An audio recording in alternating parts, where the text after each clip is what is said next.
Welcome to Guide Guru. We hope this video helps. Open your browser and sign into Office 365 with your work account. Confirm you can access the Sharepoint site URL and the specific document library. Verify that you have edit or contribute permissions before uploading files.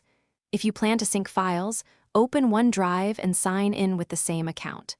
Locate the library name and the intended folder inside that library. Prepare file names, remove illegal characters, and confirm file sizes fit site limits.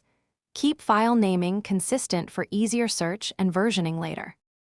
Navigate to the target document library and open the destination folder. Use drag and drop from your desktop to the library pane for quick uploads. Alternatively, click Upload, then choose Files or choose Folder to transfer multiple items. Wait for the progress bar to reach 100% before navigating away. If the library requires metadata, fill required fields such as document type or department. Click Save or Check In to finalize the upload and trigger any versioning rules. Select the uploaded file and click Share to create a link for coworkers. Choose Edit or View Permissions, set an expiration if needed, and copy the link to send. To work offline, enable OneDrive Sync and sign into the same account to sync that library. On mobile, open the Sharepoint or OneDrive app and upload using the plus button.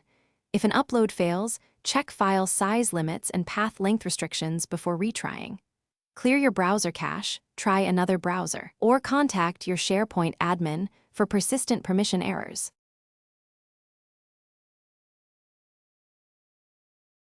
Thanks for watching. Consider subscribing if we helped you today.